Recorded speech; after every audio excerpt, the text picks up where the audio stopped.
Alright, I have another video, and this time here I'm going to actually be going over just a quick after-action report from a battle I had earlier today. This was the board setup, and we used actually the first deployment method. If you're not familiar with the Horus Heresy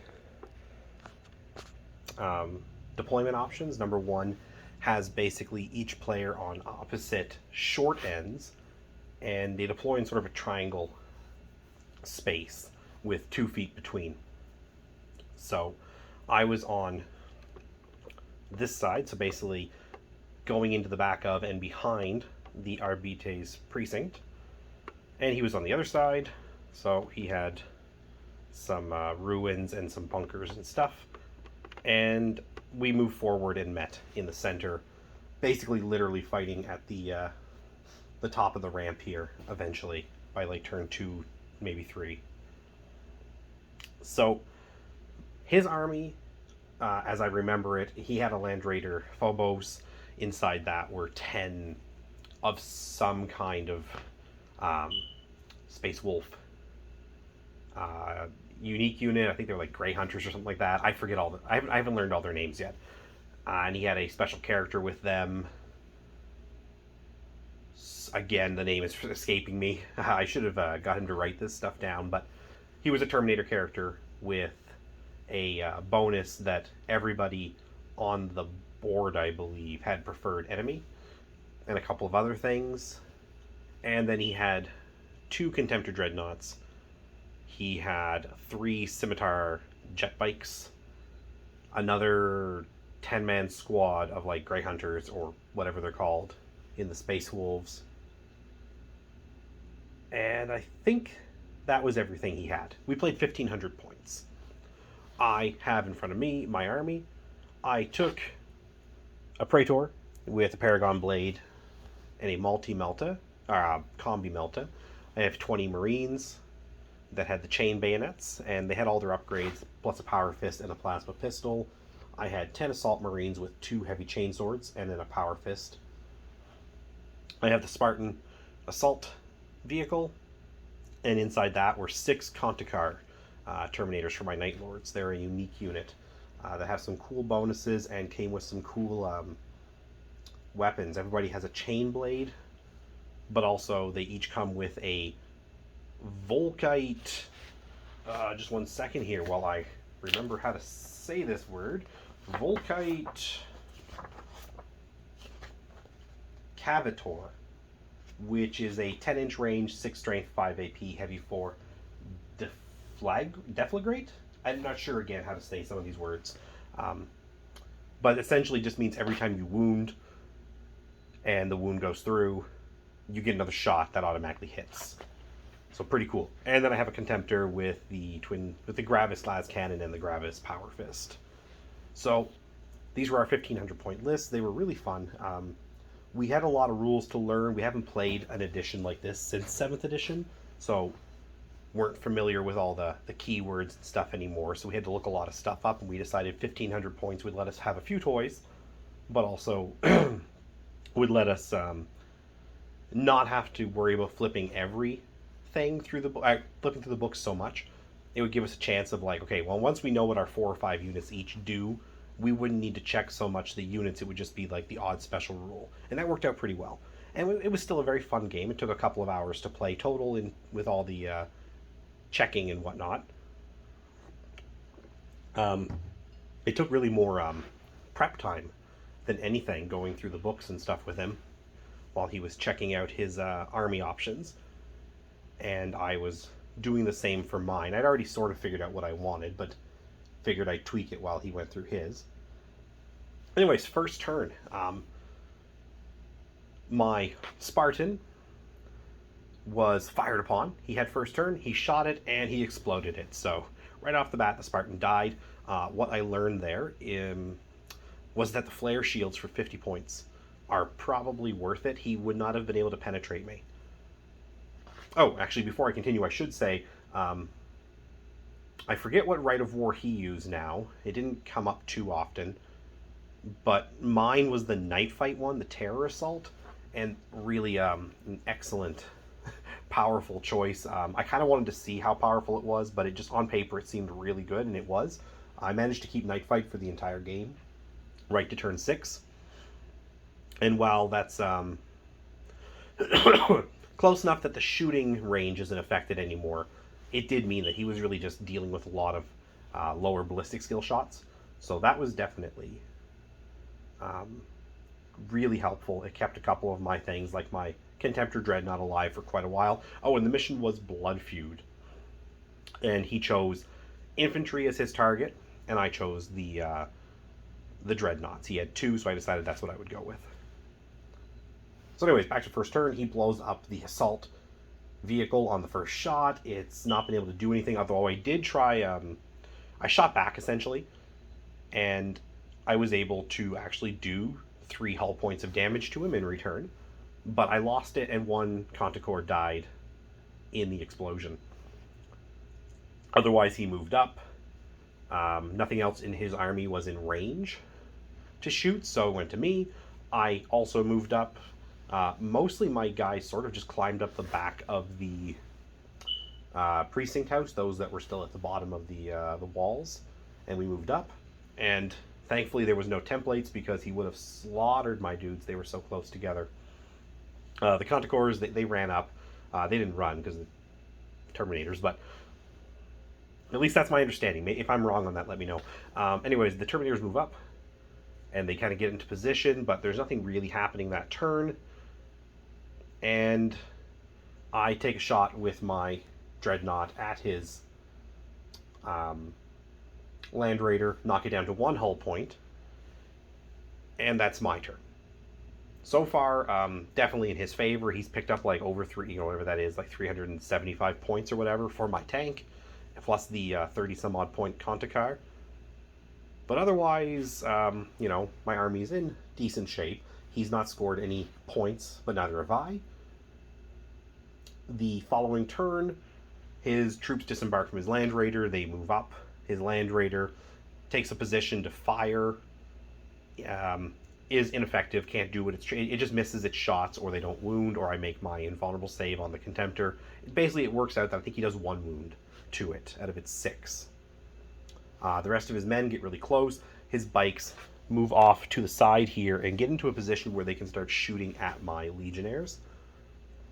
And he kills 1. He also is able to kill, I believe, 1 of my Assault Marines that turn. Then, on my turn, my guys jump off the building here and rush down towards the Scimitars, because my goal is to charge them. The Assault Marines and the Terminators move up and get in a good surrounding position around his Marines on the far side where they disembarked from the Land Raider. My Contemptor just kind of like solidifies its spot, and on my turn I'm able to destroy his Land Raider. I fire with my Legionnaires using their pistols at the Scimitar jet bikes, thinking that they have 6 wounds between them. They're going to survive, but it actually had turned out that I killed them all with just the shooting. So I was sort of just down there and waiting to make an assault that wasn't going to happen because they were all dead.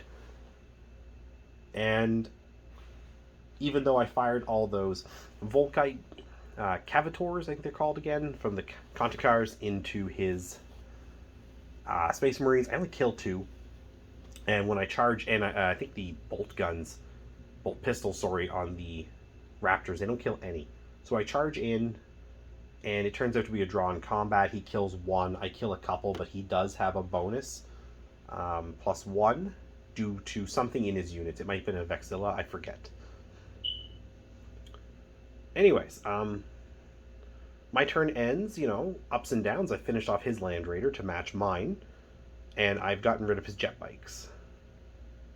His turn goes, the Night Fight stays on, and he beats down most of my Assault Marines, who managed to stay. He's pulled up the middle some more. His shooting is just not effective because of the -1 to hit. And his Marines get to the base of that building as well. On my turn, I lose the rest of my assault marines, and I don't think I kill any more. In the end, when my assault marines die at the far side of the precinct house, I have lost all that unit, so 10 marines, and I've only managed to kill about 6 or 7 out of that unit in total. There are a few left. The marines kind of get themselves into position at the base of the building over here, sort of waiting for his marines to come up and charge us. I wasn't in a good position to get back up there, I felt, so I just waited. And actually, that's not true. I apologize. It was actually on that turn he used a reaction to move closer to me as I moved my marines, which did allow me to shoot and assault that turn. Anyways, his marines end up dead. My Conticars on my turn are able to shoot in and finish up most of his marines, and then we get into combat and I beat down his character. My marines have wiped out his marines. At this point, I think I've lost like 4 or 5. So there's at least 15 left plus the Praetor. And my Dreadnought, by the end of turn 4, roughly, the game's going very quick at this point. I've killed his first Contemptor Dreadnought, and his second one has moved up the ramp ready to fight. But at that point there, I do move back using the withdrawal, and then when he assaults, I use the Night Lord's special reaction, the Better Part of Valor, in which I'm able to fall back another like 7 inches, and it turns out that I'm about 11 inches away, a little bit more, so it works out to be 12. And he does not get the option to redirect. He has to make a charge with his Dreadnought, and he fails, he doesn't make it, so he's kind of left in the middle. At that point there, my Legionnaires have clambered back up over the wall and are shooting it in the side with their bolt guns, just, looking for 6s and hoping some get through. I'm firing las cannons at it that are on, from the Dreadnought, and the Conticars are also firing at it and moving forward. And, at the beginning of turn 6, he is surrounded. We're fighting. He's only got a couple of wounds left on the Dreadnought. Combat starts. He does kill my Contemptor, but my Terminators are able to finish off his Contemptor. So at this point, he's wiped out. I have lost a Contemptor Dreadnought, the Spartan Assault Vehicle, the Assault Marines, and a handful of Marines and Terminators. And in total, I pick up 6 victory points, 4 because I killed 2 Contemptor Dreadnoughts, and 1 for Slay the Warlord, and 1 for, I forget the name of this objective, but essentially I had more troops left than he did. And he's picked up 1, because he was able to kill 1 of my infantry units, but he was not able to kill off any more. The Terminators were still there, the Praetor was still there, and the Legionnaires were still there. Overall, we had a lot of fun, and we did make some mistakes, but we were picking up on those mistakes as we went. So really not that big of a deal overall. Maybe the only thing that might have changed is that I forget how the first turn went when he shot my Land Raider. He did fire as if the Gravis las cannons were twin-linked, but we realized Gravis las cannons later on in the game were not twin-linked, that we had misread between the Gravis las cannon and the las cannon arrays. So it was mine that were twin-linked, his were not. He was just heavy 2. Although maybe, again, we got something wrong there, and maybe we did read it right the first time, but we're pretty sure we messed that up. But it didn't matter. I did lose my Spartan, but overall I did win the game, so totally fine. My thoughts on the rules for Horus Heresy are that for a new player, I can see that they would consider this a very complicated rule set. There is a lot going on. The Universal Special Rules, the War Gear Special Rules, the other special... there's 3 sections of special rules between the 2 books, plus all the weapon stats and whatnot. So I can definitely see new players being very just kind of overwhelmed. Personally, we both agreed. We both find 9th edition much more overwhelming, and The last time I played 40k was a few weeks ago when I was visiting my parents, and I ran into I met up with an old buddy. We played a game of Ninth, and I had forgotten a book or something. Anyways, he told me just to use Wahapedia. I did try Wahapedia for the first time a little bit prior and didn't think too much of it just because I felt like it made the mess of rules in Ninth Edition better, but it didn't solve the problem that there were too many. And I felt the same way during a game. I felt like I was constantly referring to that. So I don't think Ninth Edition for a new player is really any less confusing than this is. I don't think an extra couple of charts really is that difficult to follow. I don't think armor value is that difficult to follow. Yes, there are definitely arguments that will arise with the more competitive and less friendly players when it comes to, like, is that front or is that side? Is that hull down? Is it not? Things like that. Or, this template, I think it has 8 people under it. You say 6. Like, things like that I definitely think are going to come up. And there's not much you can do about it. People are going to cheat at just about everything. So some people they'll cheat at checkers if you give them a chance. So, overall, as a person coming back to an older style edition of a rule set that's like older editions, and I've played from 3rd to 7th, plus 8 and 9. I think this is far simpler. Not having to worry about the just big pile of stratagems, like nearly 30 every army has, and then all the different special sub-armies every codex has, and all the universal special rules that they have in 9th edition but are locked into data sheets. Yes, it's confusing having to go through the big book and look at like 20-something pages of special rules and special equipment rules and whatnot, but knowing that they're in there and that you can easily just look it up without having to ask for your opponent's book, that you can spend time on your own without having to track down rules on the internet and try to memorize them. And also because both of you will be sharing the rules with the same names instead of 2 people with essentially Feel No Pain, but with different names, meaning you say it and then you have to explain to the other guy anyways, it's Feel No Pain, but we called it this thing instead, and I know your army calls it something else. I think the universal special rules are simpler. It is simply a case of memorizing the rules like every edition up until now. You still need to memorize, but you don't need to memorize other players' books. You do share those universal, keyword, special rules that, yes, there are a lot of them, and yes, you might need 8, and your opponent might need 2 extra on top of that, and yes, that's 10 you need that game, but it's only 10 rules. By the end of like turn 2 or 3, you really should know your opponent's 2 or 3 extra that you need to know on top of yours.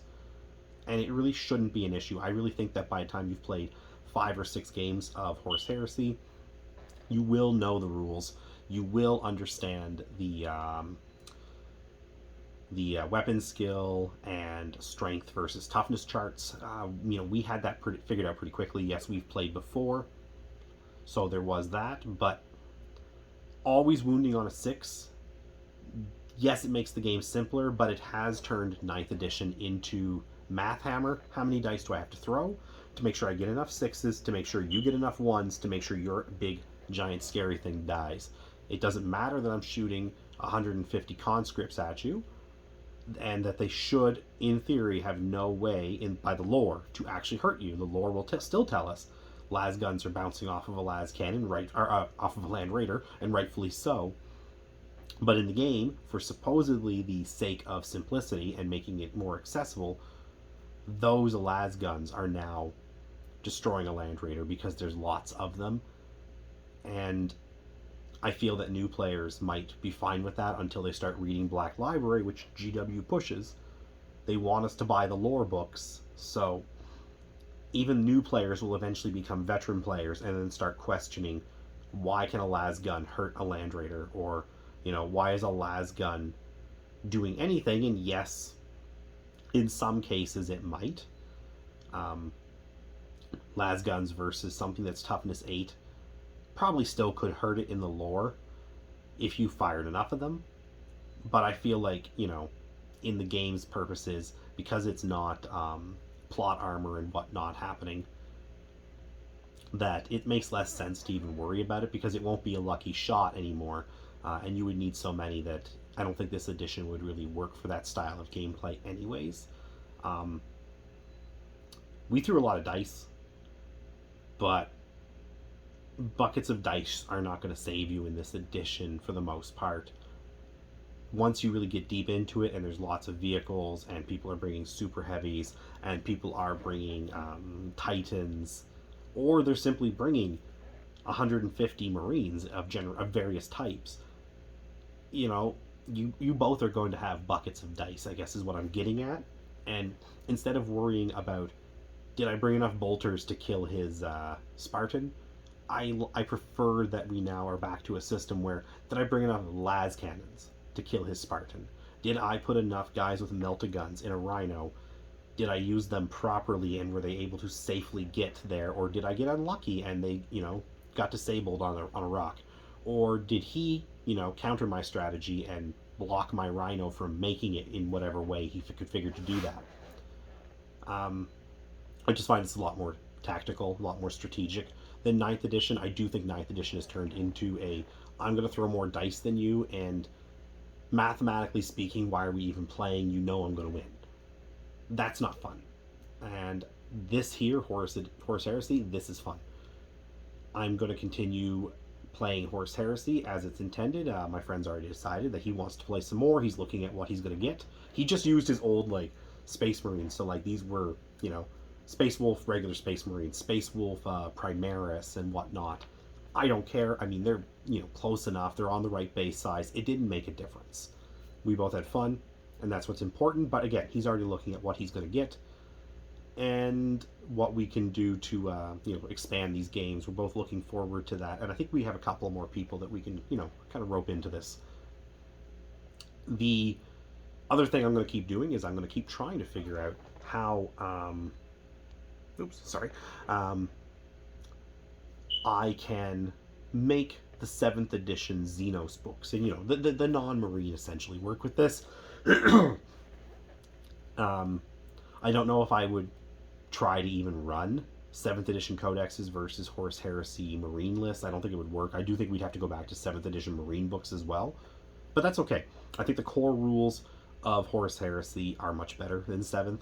I think if you cut out the formations or detachments or whatever they were called, where you could just I'm going to take these 5 units, they're going to form a special detachment with a special name and get a bunch of really cool special rules. I think if you take that stuff out, the Death Stars and whatnot, that they kind of form, I know that's not the technical Death Star, but you know what I mean, these really good units where, the Eldar were really overperforming because they took certain units.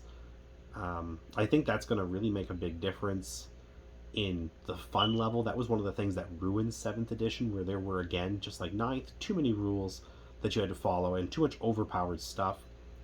Cut it back to the simple basics, and I think it'll be fun. The only thing that's actually going to be a problem is psychic powers. They don't work the same, and the psychic powers are, from what we can tell, a lot more brutal in 7th still. But I think even that, we can overcome that fairly easily. And I'm still hopeful that GW does release a Xenos book for this. I get that, this is the Horus Heresy, and it's about Marines fighting Marines.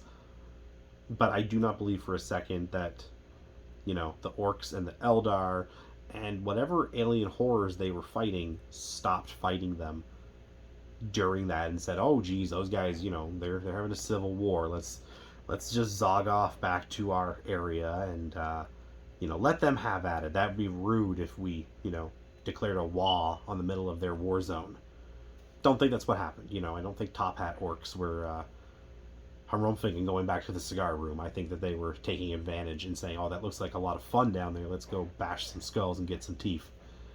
So, yeah, definitely just sort of ranting. I'm sure nobody's listening anymore, and that's fine. I do apologize. This is a long video, but I do think Horus Heresy is sort of the future of 40k for a lot of people. If you haven't given it a try, do so. And if you like the basic rules, start asking GW to put out rules that include the other armies. By October, we will have Adeptus Mechanicus will have their book in August, and in October we should expect the Imperial book, which will have the Custodes, the Sisters of Silence, and the Imperial Army, which I'm assuming that just means Guard. I mean, they might be slightly different, but as far as I can tell from looking at Forge World and older lists, this is infantry and tanks and whatnot, so I think even Guard players, we can make this work. So, yeah, I think that if enough of us start playing this, and then we all start bugging GW, hey, make a Xenos book, throw out some Get Me By PDFs for now, until then, so we can start using our other armies. I think that'll work. Eldar and Dark Eldar would have been operating. Really, the only two that wouldn't be there would be Tyranids and Tau. And frankly, if we take out the Horus Heresy setting and just are using the rules, I don't care if I'm playing against Tau with this army. If you want to play Tau against me and we have two balanced armies, like, your list is fair, both, in the sense that it's not broken, also that, it is powerful enough to compete, I'd play you. If you have Tyranids, I'd play you. I'd still have fun. I think most of us would, because we're in this to have fun. Horus Heresy is cool to play the stories, but mostly I just want to play games. And I'm not going to turn down games with other players because, historically speaking, the Tyranids were not here and the Tau were just a bunch of grazing animals. That's not me. And for real this time, I'm going to end the video because we're at 27 minutes almost. Thank you very much for watching, especially if you watched through the whole time. If you have any thoughts or comments, leave them down below. And you know what? If you were willing to watch this long, and you thought it was interesting, maybe hit, subscribe and leave some comments for me so we can have like a really good discussion about this. I think Horus Heresy is a lot of fun, and I wonder if I'm the only one that thinks that this should become the main game. I know it's not going to happen, but I kind of wish it would. So yeah, thanks very much and have a great day.